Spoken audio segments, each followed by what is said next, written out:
प्यारे बच्चों नमस्कार। आज हम लोग देखेंगे गणित कक्षा 7 पाठ 11 वृत्त। इस वृत्त में हम अभ्यास 11 के पहला 11A को हल करेंगे। इसमें सबसे पहला प्रश्न दिया गया है कि पार्श्व चित्र में O वृत्त का केंद्र है, लिखित कथनों में सत्य असत्य बताइए। तब यहाँ देखेंगे कि पहला दिया गया है रेखाखंड ए बी जीवा है। तो दोस्तों कोई भी रेखाखंड जो कि परिधि से परिधि को मिलाती है उसे हम जीवा कहते हैं। इसमें दूसरा दिया गया है ओ क्यू एफ त्रिज्या है।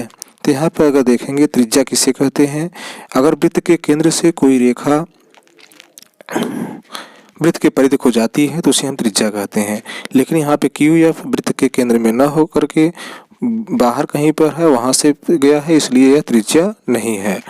अगला प्रश्न है, इसमें अगला दिया गया है क्या ओडी त्रिज्या है। बिल्कुल, ओ जो है वृत्त के केंद्र पर है, डी वृत्त की परिधि पर है, इसलिए ओडी वृत्त की त्रिज्या है। अगला दिया गया है क्या पीसी जीवा है। जीवा उसे कहते हैं जो किसी वृत्त में परिधि को परिधि से मिलाती हुई रेखा होती है, उसे जीवा कहते हैं। लेकिन यहाँ पर पी जो है वो वृत्त के केंद्र पर भी नहीं, बी कहीं दूसरी जगह पर है, वहां से परिधि को मिलाई हुई है, अतः इसलिए यह जीवा नहीं कही जाएगी। इस प्रकार से हम देखते हैं कि हमारा गलत है। इस प्रकार पहला प्रश्न समाप्त हुआ। दूसरे प्रश्न की ओर। तो दूसरा प्रश्न है अर्धवृत्त में बने कोण की माप होती है। तो अगर हम कोई भी अर्धवृत्त लें, कोई वृत्त खींचे और उस अर्धवृत्त में कोई भी कोण बनाए, प्रत्येक कोण 90 अंश का होता है, समकोण होता है, क्योंकि एक कथन ही है अर्धवृत्त में बना कोण समकोण होता है। अर्थात अतः इस सवाल में अर्धवृत्त में बने कोण की जो माप होगी वह 90 अंश की होगी। प्रश्न है कि एक वृत्त खींचिए, उस वृत्त में जो है इस तरह से रेखाखंड दिया गया है, वृत्त में रेखाखंड खींचा गया है ए बी। तो कहा जा रहा है कि दीर्घवृत्त खंड को छायांकित कीजिए। अगर हम इस तरीके से कोई देखते हैं, कोई वृत्त है उसमें जीवा खींची गई है, तो यह जीवा जो है इस वृत्त को दो भागों में विभाजित की है, एक दीर्घवृत्त खंड और एक लघु वृत्त खंड। तो इसमें दीर्घवृत्त खंड को छायांकित करना है, इसमें इस प्रकार से हम इसको अंकित कर देंगे। इस प्रकार से यह वाला प्रश्न हमारा हल हो जाएगा, यह छायांकित भाग हो जाएगा। इस प्रकार से तीसरा प्रश्न भी समाप्त। अगला प्रश्न इस तरीके से।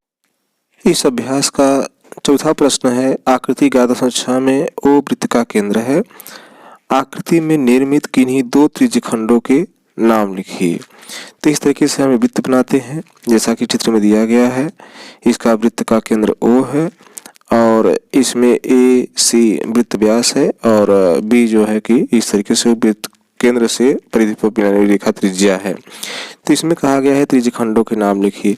अगर हम कोई भी इस तरीके से बनाते हैं तो यहाँ पे अगर हम देखेंगे तो जो त्रिज्याएं हैं वो त्रिज्यखंड का निर्माण करती हैं। तो यहाँ पर ओ ए बी एक त्रिज्यखंड है,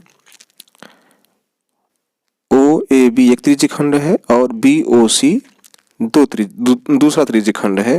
इस प्रकार से यहाँ पर दो त्रिज्यखंड प्राप्त होते हैं, ए ओ बी और बी ओ सी। इसके बाद इस अभ्यास का पांचवा प्रश्न है 2.5 सेंटीमीटर त्रिज्या का एक वृत्त खींचिए जिसका केंद्र O है। इस वृत्त को दो अर्धवृत्तों में विभाजित कीजिए।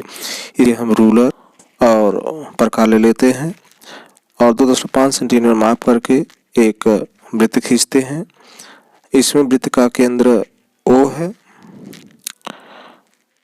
जहाँ वृत्त का केंद्र है उसमें परिधि से परिधि को मिलाने वाली इसी रेखा खींचते हैं जो कि केंद्र से होकर के जाती है। यह वृत्त का व्यास कहलाती है और वृत्त का जो व्यास होता है वह वो दो बराबर भागों में बांटता है।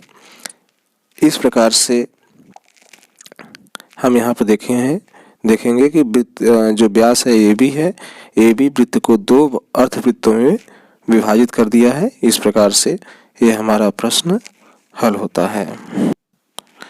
इस प्रश्न के आखिरी सवाल में एक चित्र दिया गया है 11.7। इसमें बताया गया है कि वृत्त O केंद्र है और इसमें एक त्रिभुज बनाया गया है जो कि वृत्त के व्यास से होकर गया, यानी अर्धवृत्त बनाया गया है। तो जैसा कि हम लोग जानते हैं कि अर्धवृत्त में जो बना कोण होता है वह समकोण होता है। तो इस प्रकार से अर्धवृत्त में जो बना कोण है ACB वह 90 अंश का होगा।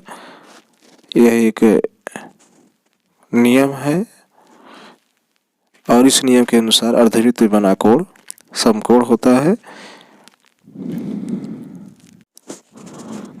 तो इस प्रकार से हमारा अभ्यास 11A समाप्त हुआ। धन्यवाद।